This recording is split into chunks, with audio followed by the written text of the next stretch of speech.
तो देखो अब हमने पढ़ चुका है कि डेफिसिट होता है हमारे करंट अकाउंट में। अब उसको डेफिसिट को हम रिड्यूस कैसे करें या फिर उसको मैनेज कैसे करें, ठीक है। तो आपको जो नहीं लिखना है वो ये बातें होंगी या जो आपको नहीं कहनी है ना, कि आप बस कह दें कि हम जो फर्स्ट है हमारे लिस्ट में वो है क्रूड ऑयल, तो क्रूड ऑयल की कंजम्पशन को रोक दें।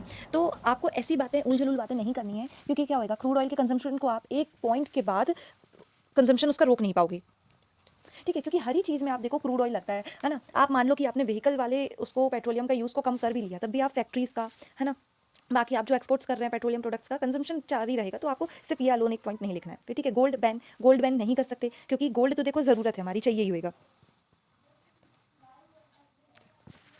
तो स्मगलिंग होने लगेगी, है ना, स्मगलिंग लगेगी फालतू में, मतलब है ना, इन्फ्लेशन होएगा, रियल इंटरेस्ट रेट बढ़ेगा, तो मतलब गोल्ड बैन भी आप नहीं कर सकते हो। फिर तीसरा आईटी बूस्ट, आईटी सेक्टर को बूस्ट करके मतलब सर्विस सेक्टर को बढ़ा के आप अलोन ये इनसफिशिएंट रहेगा, मतलब अकेला आप ये कर दे तो ये इनसफिशिएंट चीज़ रहेगी, ठीक है। तो हमें क्या करना है, हमें एग्रीकल्चर, है ना, हमें मैन्युफैक्चरिंग प्लस सर्विस सेक्टर, तीनों चारों चीज़ों को हमें क्या करना है, बूस्ट करना पड़ेगा, ठीक है। फिर एफडीआई प्रमोट होने से देखो कैपिटल तो आपका प्लस होगा लेकिन करंट में माइनस होगा। ऐसे कैसे, करंट में जो आप उसको डिविडेंड दोगे, जो आपको उसको इंटरेस्ट वगैरह दोगे, तो वो आपका माइनस ही होगा, ठीक है। तो भले ही कैपिटल में आपका प्लस हो रहा है लेकिन करंट में आपका माइनस हो रहा है। तो ये चीज़ें आपको बोलने से बचनी है, या फिर इनमें आपको एक बैलेंस्ड अप्रोच रखना पड़ेगा आपके माइंड का, कि आप ये नहीं बोल सकते कि आपको कंजम्पशन कम कर देनी है, ठीक है, या आपको गोल्ड में बैन लगा देना है। ऐसे फालतू फालतू के पॉइंट्स बोलने से बचना, ठीक है। अब हम देखेंगे कि मेजर्स क्या रहेंगे करेक्ट करने के। तो जैसे हमने उसमें पढ़े थे, है ना, स्ट्रक्चरल वाले, तो हम इसमें मेजर्स पढ़ेंगे अब, है ना। और जैसे हमने कॉजेस में पढ़ा था, स्ट्रक्चर वाले कॉजेस अलग, ये वाले कॉजेस अलग, वो वाले कॉजेस अलग, तो इसमें हम वैसे ही पढ़ेंगे कि हम मेजर्स कैसे सुधार सकते हैं। कुछ हमें स्ट्रक्चरल मेजर्स जो कि लॉन्ग टर्म और फंडामेंटल मेजर्स हैं वो लेने पड़ेंगे, कुछ हमें पॉलिसी में मेजर्स लेने पड़ेंगे, ठीक है, एक हमने पॉलिसी वाला भी पढ़ा था। फिर कुछ हमें एक्सटर्नल सेक्टर के मेजर्स लेने पड़ेंगे, मतलब बहुत सारे मेजर्स हैं, तो अब हम वो देखते एक एक करके, ठीक है। चलिए, तो अब हम एक एक करके जानेंगे। सबसे पहले हम जानेंगे स्ट्रक्चरल मेजर्स को। स्ट्रक्चरल मेजर्स हम क्यों लेंगे, ये लॉन्ग टर्म और फंडामेंटल टाइप के रहेंगे, फर्स्ट। सेकंड, ये एड्रेस करेंगे हमारे रूट कॉजेस को, है ना, जो कि परसिस्टेंट सीएडी, जैसे मतलब रूट कॉजेस क्या थी, हमारे स्ट्रक्चरल कॉजेस थे, उन्हीं कॉजेस को रूट मेजर्स को ठीक करके, रूट कॉजेस को ठीक करके हम स्ट्रक्चरल मेजर्स लेंगे, ठीक है। तो फर्स्ट रहेगा हमारा एक्सपोर्ट डाइवर्सिफिकेशन एंड अपग्रेडेशन, ठीक है। Primary and low value export से हमें हाई वैल्यू मैन्युफैक्चर गुड्स में तब्दील होना है, टेक्नोलॉजी इंटेंसिव प्रोडक्ट्स बनाने हैं, नॉलेज बेस्ड सर्विसेज देनी है, ठीक है, जिससे हम ग्लोबल वैल्यू चेन में मूव अप हो सके, जैसे कि इलेक्ट्रॉनिक्स, सेमीकंडक्टर्स, ग्रीन टेक्नोलॉजी। इससे आपके वैल्यू जो लो वैल्यू थे अब आपके हाई वैल्यू गुड्स रहेंगे। समझ में आ रही है आपको बात, है ना। तो उसमें था ना एक्सपोर्ट डाइवर्सिफिकेशन कम है, अब इसमें हम अपग्रेडेशन कर देंगे, ठीक है। सेकंड है import substitution, selective not protectionist. देखो प्रोटेक्शनिस्ट मतलब वो जैसे हमने पॉइंट पढ़ा था कि वो लोग टैरिफ लगा देते हैं ना, टैरिफ और नॉन टैरिफ बैरियर्स लगा लेते हैं, लेकिन हमें इंपोर्ट सब्सटीट्यूशन करना है, मतलब इंपोर्ट्स जो हम कर रहे हैं उसका सब्सटीट्यूशन हमें डोमेस्टिक इकोनॉमी में बनाना है, लेकिन सिलेक्टिवली, सिलेक्टिव एरियाज में, है ना। प्रोटेक्शनिस्ट नहीं, मतलब कि हर एरिया में नहीं, है ना। समझने आ रही है आपको बात। फिर देखो reduce dependence on petroleum products, जैसे पेट्रोलियम प्रोडक्ट्स में डिपेंडेंस को कम करने से, डिफेंस इक्विपमेंट में डिपेंडेंस को कम करने से, इलेक्ट्रॉनिक एंड कैपिटल गुड्स में प्रोडक्शन को वो सॉरी डिपेंडेंस को कम करके हम ये सब कर सकते हैं। और डोमेस्टिक प्रोडक्शन encourage करवा सकते हैं बाय सम इनिशिएटिव्स लाइक आत्मनिर्भर भारत इनिशिएटिव, पीएलआई स्कीम, ठीक है। तो ये स्ट्रेटेजिक इंपोर्ट्स में फोकस करेगा।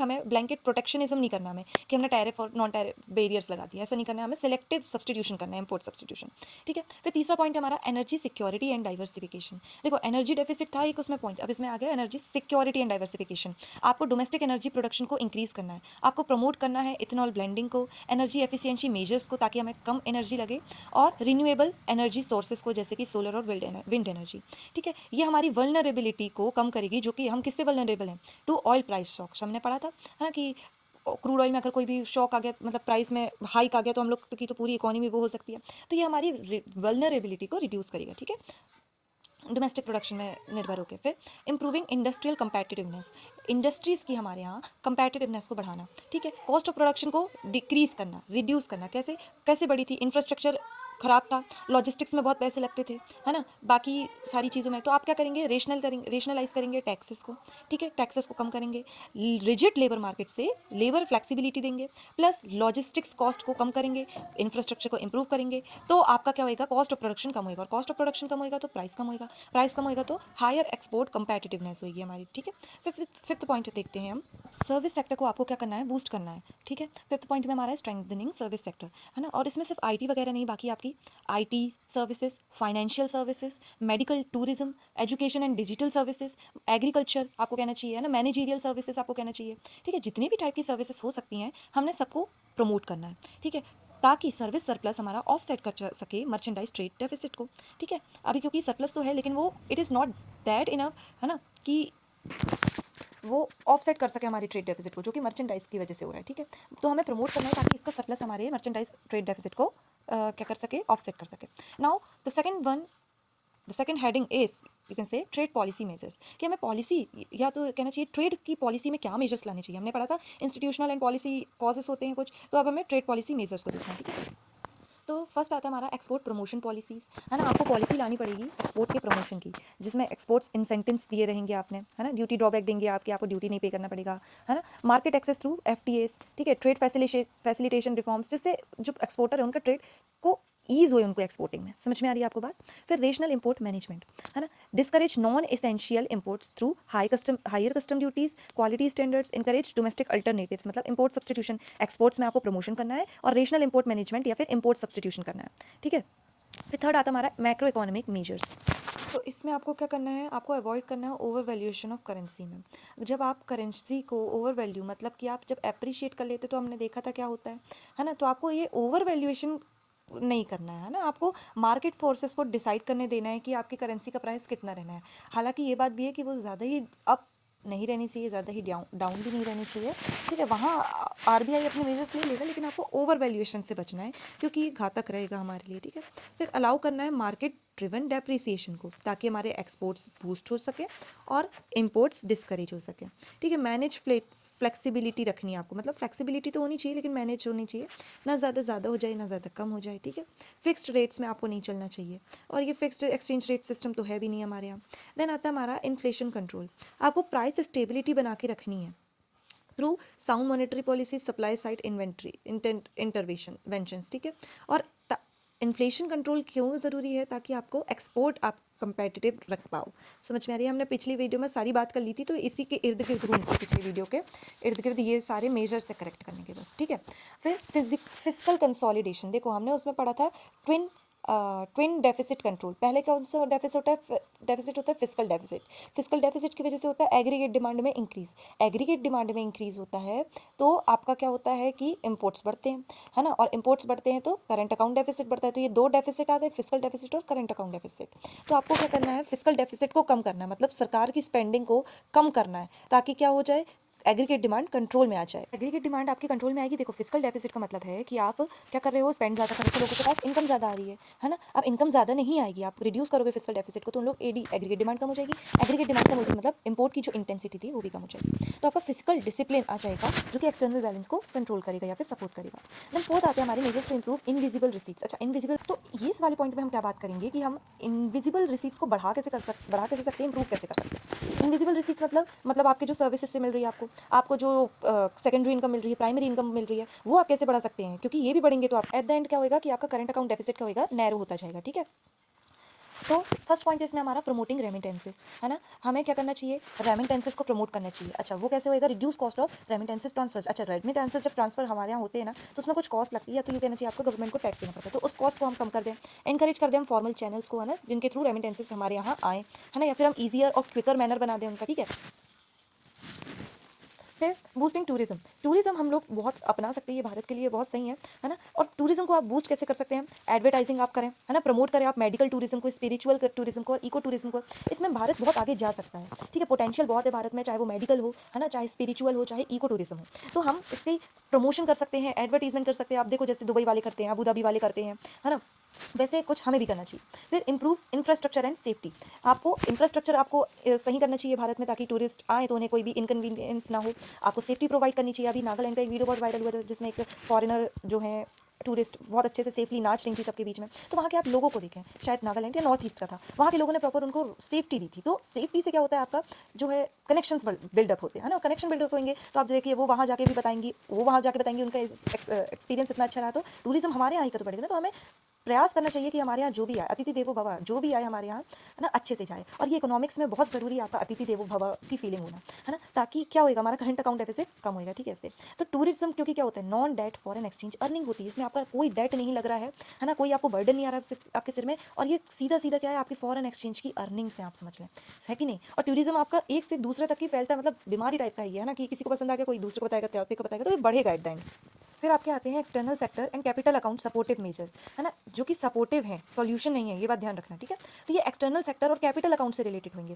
देखो जैसे कि अट्रैक्टिंग स्टेबल कैपिटल फ्लोज, जो कि कैपिटल फ्लोज हो जो स्टेबल हो, जैसे कि एफडीआई, है ना, एफडीआई को हम बढ़ाएं over portfolio flows. Portfolio flow, अच्छा, एक होते हैं एफडीआई, एक होते हैं एफपीआई। हम आने वाली वीडियो में उसमें अच्छे से बात करेंगे। पोर्टफोलियो फ्लोज क्या होते हैं, बहुत वोलेटाइल होते हैं, मतलब बहुत ज़्यादा ये चेंज होते रहते हैं, है ना। कभी वो डालेंगे मतलब पैसे, कभी वो निकाल लेंगे, मतलब बहुत ज़्यादा टाइम नहीं लगेगा पैसे डालने और पैसे इनफ्लो और आउटफ्लो में। लेकिन एफडीआई लॉन्ग टर्म इन्वेस्टमेंट होती है हमारी इंडिया में, तो हमें लॉन्ग टर्म इन्वेस्टमेंट को एनकरेज करना है ओवर पोर्टफोलियोज फ्लोज में, ठीक है। और long term capital finances current account deficit sustainably, ठीक है।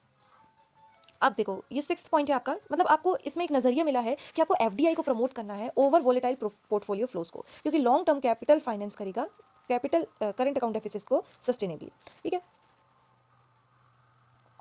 अब सिक्स पॉइंट आता है हमारा शॉर्ट टर्म इमरजेंसी मेजर्स की। तो ये मेजर्स होंगे हमारे शॉर्ट टर्म के, जिन्हें बहुत ही ज़्यादा कहना चाहिए आपको एक्सट्रीम कंडीशंस में उठाया जाता है, ठीक है। Use during severe external imbalance, मतलब ज़्यादा ही एक्सट्रीम सिचुएशन पहुंच चुकी है, इम्बैलेंस हो चुका है, तब आप उठाएंगे ऐसे टर्म मेजर्स को, ठीक है। तो इसमें आता है, देखो ये क्या लिखा है, इम्पोर्ट कंप्रेशन।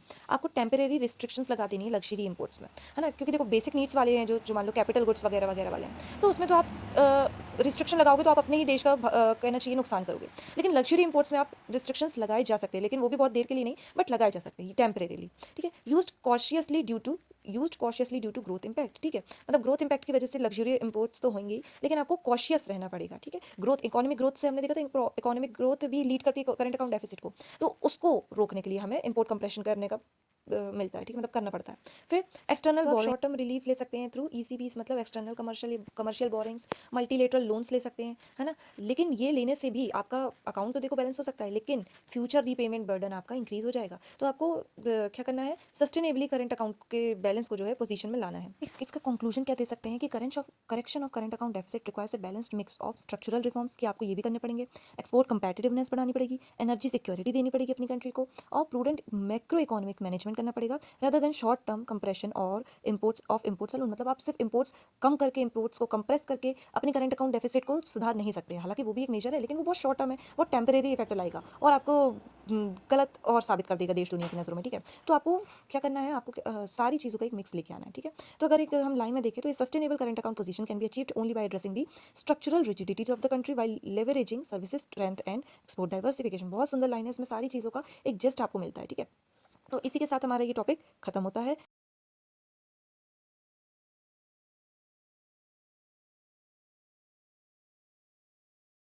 तो फर्स्ट हमारा आता है क्रूड ऑयल, जैसे हमने कहा था, ठीक है। तो देखो हमने इंपोर्ट डिपेंडेंस भी देख ली थी, उसमें 86 पॉइंट कुछ करीब थी। तो लार्जेस्ट इंपोर्ट आइटम हमारा crude oil and petroleum product, और इंडिया इंपोर्ट करता है 80 to 85% अपनी क्रूड ऑयल रिक्वायरमेंट का। यूज़ किया जाता है एनर्जी, ट्रांसपोर्ट, पेट्रोकेमिकल्स वगैरह में। तो इसका यूज़ देखें आप, अच्छा यूज़ है, स्ट्रेटेजिक एंड इनइलास्टिक इंपोर्ट है। इनइलास्टिक मतलब डिमांड की, सॉरी, प्राइस कितना भी बढ़ जाए लेकिन इसकी डिमांड जो है इसमें ज़्यादा फर्क नहीं पड़ेगा। तो ये इनइलास्टिक इंपोर्ट है और ये स्ट्रेटेजिक है, क्योंकि ये एनर्जी, ट्रांसपोर्ट, पेट्रोकेमिकल्स वगैरह में काम आ रहा है ना। और ये मेजर कॉज भी आपके सी करंट अकाउंट डेफिसिट का, ठीक है। देन सेकंड आता है हमारा गोल्ड, ठीक है। तो गोल्ड हम लोग क्यों इंपोर्ट करते हैं, ज्वेलरी वगैरह के लिए, इन्वेस्टमेंट पर्पसेस के लिए और कल्चरल पर्पसेस के लिए, है ना। कल्चर में हमारे गोल्ड बहुत बड़ा पार्ट प्ले करता है। देखो लेकिन unlike crude oil it is non productive import, मतलब इसका हम प्रोडक्टिव यूज़ नहीं कर रहे हैं ज़्यादा जितना हम क्रूड ऑयल को तो आप पहन के तो नहीं घूमोगे, और ये जो पहन के घूमना है ये तो प्रोडक्टिव यूज़ है नहीं। क्रूड ऑयल को या तो आप एनर्जी करोगे, मतलब यहाँ उसका यूज़, टोटल यूज़ उसका प्रोडक्टिविटी में जा रहा है आपका। लेकिन आपका गोल्ड का जो मेजर पार्ट है आपका, ये ज्वेलरी में जा रहा है, कल्चरल पर्पसेस के लिए जा रहा है ना, और इन्वेस्टमेंट पर्पसेस के लिए जा रहा है, ये रखा रहता है, प्रोडक्टिव यूज़ इसका है नहीं, ठीक है। तो it is a non productive import, और ये वर्सन कर देगा हमारे करंट अकाउंट डेफिसिट को अगर हमने एक्सेस में इसको इंपोर्ट कर लिया। क्योंकि क्रूड ऑयल अगर आप एक्सेस में कर रहे हैं तब भी माना जाएगा कि आप कुछ ना कुछ इसका यूज़ करेंगे, कहीं ना कहीं ये अच्छा यूज़ होगा। बट आप गोल्ड कर रहे हैं तो भैया कोई प्रोडक्टिव यूज़ उसका है नहीं, जनरली, मेजरली कहना चाहिए आपको, ठीक है। फिर आता है हमारा third cheese, electronics and electrical equipments, जैसे कि mobile phones, semiconductors, computers, consumer electronics, है ना, टीवी, मोबाइल, कुछ भी जो भी इलेक्ट्रिकल इक्विपमेंट्स हैं, है ना, ये हम इंपोर्ट बहुत करते हैं। और ये रिफ्लेक्ट करता है हमारे टेक्नोलॉजिकल डिपेंडेंस को, कि हम आज भी टेक्नोलॉजिकली डिपेंडेंट है अदर कंट्रीज़ में। जैसे कि आप देख लो, आपका रेडमी का मोबाइल है तो आपको चाइना से आ रहा है, वीवो, ओप्पो, ये सारे चाइना ही से तो आ रहे हैं। तो ये हम लोग का क्या दिखा रहा है कि हम लोग आज भी टेक्नोलॉजिकली किस पे डिपेंडेंट है, फॉरेनर्स पर, फॉरेन कंट्रीज़ पर डिपेंडेंट है, ठीक है। फिर फोर्थ हमारा आता है मशीनरी एंड कैपिटल गुड्स, ठीक है। मशीनरी एंड कैपिटल गुड्स के लिए भी हम किस पे डिपेंडेंट हैं, उन पे डिपेंडेंट है, ठीक है। तो मतलब फोर्थ नंबर पे आता है ये machine driven capital goods, power equipments, industrial machinery, transport equipments, है ना। ये इसमें भी हम किस पे डिपेंडेंट है, फॉरेन कंट्रीज पे डिपेंडेंट है। लेकिन ये सारी चीज़ें नेसेसरी हैं ग्रोथ के लिए, लेकिन करंट अकाउंट डेफिसिट को बढ़ाएंगी शॉर्ट टर्म में, ठीक है, अगर आप इंपोर्ट करते हो कैपिटल गुड्स का। फिर फिफ्थ में आता है हमारा chemical fertilisers, organic and inorganic both, है ना। फर्टिलाइजर्स जैसे यूरिया, फॉस्फेट्स वगैरह हम करते हैं बहुत ज़्यादा इम्पोर्ट। तो ये एग्रीकल्चर और इंडस्ट्रियल इनपुट के डिपेंडेंस को दिखाता है कि हमारा एग्रीकल्चर सेक्टर भी कितना डिपेंडेंट है, हमारा इंडस्ट्रियल सेक्टर भी कितना डिपेंडेंट है। समझ में आ रही है आपको बात। तो ये 5 चीज़ें आई होप आपको याद होंगी। अब हम बात करेंगे कि टॉप 5 एक्सपोर्ट्स क्या है हमारे इंडिया के। फर्स्ट नंबर में आता है हमारा पेट्रोलियम प्रोडक्ट, है ना, जो कि रिफाइंड पेट्रोलियम, जो हम क्रूड ऑयल लेते हैं उसको रिफाइन करते हैं रिफाइनरीज में, है ना, जैसे रिलायंस रिफाइनरी वगैरह, और उनको पेट्रोलियम प्रोडक्ट्स में कन्वर्ट करके बेचते हैं दूसरी कंट्रीज़ को, ठीक है। तो refined fuels like diesels, patrols, है ना, हम अपनी नेबरिंग कंट्रीज भूटान वगैरह को भी बेचते हैं। और इंडिया इंपोर्ट करती है क्रूड ऑयल को, लेकिन एक्सपोर्ट क्या करती है, रिफाइंड प्रोडक्ट्स को। तो ये जो वैल्यू एडिशन है ना, ये हमने हमारी कैपेबिलिटी कि हम क्रूड ऑयल से क्या बना रहे हैं, रिफाइंड प्रोडक्ट्स बना रहे हैं, तो ये हमारी वैल्यू एडिशन कैपेबिलिटी को शो करता है, ठीक है। देन सेकंड आता है हमारा जेम्स एंड ज्वेलरी, है ना। हम क्या करते हैं, ये जो गोल्ड इंपोर्ट करते हैं उसी को हम एक्सपोर्ट करते हैं ज्वेलरी बना के, है ना। डायमंड्स जो हमारे बहुत फेमस हैं, है ना, पन्ना के हो गए आप मान लो, ठीक है। तो ये कट एंड पॉलिश्ड हम क्या करते हैं, बेचते हैं दूसरी कंट्रीज़ में। और ये मार्केट्स क्या होते हैं, लेबर इंटेंसिव मार्केट्स होते हैं बेटा, याद रखना। ये जो डायमंड्स वगैरह, गोल्ड्स वगैरह, ये मार्केट होते हैं लेबर इंटेंसिव, है ना। और लेबर इंटेंसिव है मतलब आपको एम्प्लॉयमेंट की भी खतरा नहीं है, और फॉरेन एक्सचेंज अर्निंग सेक्टर भी है, ठीक है। फिर तीसरा आता है हमारा इंजीनियरिंग गुड्स, है ना। जितने भी हमारे गुड्स हैं इंजीनियरिंग गुड्स, जैसे मशीनरी, ऑटोमोबाइल्स, है ना, ऑटो कंपोनेंट्स और इंडस्ट्रियल इक्विपमेंट्स, तो ये हम एक्सपोर्ट करते हैं और ये बहुत फास्ट ग्रोइंग एक्सपोर्ट कैटेगरी में है। फिर फोर्थ पॉइंट है हमारा केमिकल्स एंड फार्मास्यूटिकल्स। ये बहुत बड़ा हमारा क्या, इंडिया क्या कहलाता है, India is called the pharmacy of the world. मतलब हमारे यहाँ बहुत एक्सपोर्ट होता है केमिकल्स और फार्मास्यूटिकल्स का अक्रॉस द वर्ल्ड कहना चाहिए आपको, ठीक है। बहुत ज़्यादा ड्रग्स, मतलब मेडिसिनल ड्रग्स, है ना, जेनरिक और generic medicine, organic chemicals, that's हमारा जो है इस क्षेत्र में बहुत अच्छा आपको कहना चाहिए ग्रिप है मेडिकल क्षेत्र में, ठीक है। फिर फिफ्थ हमारा एग्रीकल्चर एंड एलाइड प्रोडक्ट्स, है ना। जो एग्रीकल्चर और एलाइड प्रोडक्ट्स है, जैसे कि आप मान लो अपना राइस, बासमती या नॉन बासमती, आपके T, coffee, spices, marine products, ये बहुत हमारे यहाँ एक्सपोर्ट किए जाते हैं। ट्रेडिशनल स्ट्रेंथ है क्योंकि इनमें, है ना, बट प्राइस वोलेटाइल एक्सपोर्ट्स हैं। देखो ट्रेडिशनल स्ट्रेंथ है कि ये बहुत ही मतलब ट्रेडिशनली ये बेचे जा रहे हैं, चाहे आप स्पाइसेस की बात कर लें, टी कॉफ़ी की बात कर लें, राइस की बात कर लें, लेकिन ये प्राइस वोलेटाइल एक्सपोर्ट्स हैं। मतलब प्राइस के चेंज होने में ना इनकी जो एक्सपोर्ट्स जो डिमांड है इनकी वो बहुत ज़्यादा बढ़ती गिर जाती है। मतलब ये प्राइस इलास्टिक होते हैं कि प्राइस के कम होने बढ़ने से इनकी डिमांड पे असर आता है।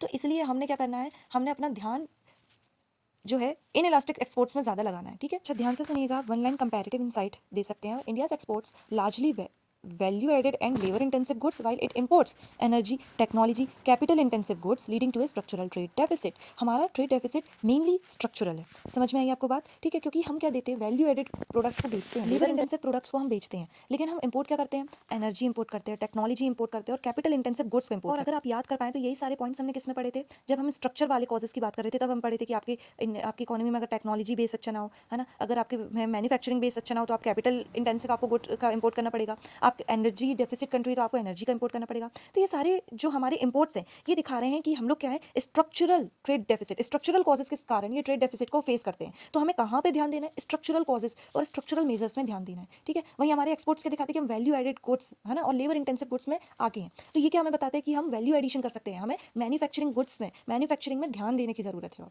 समझ में आ रही है आपको बात। तो इसी के साथ ये वीडियो यहीं पर खत्म होती है। Bye bye.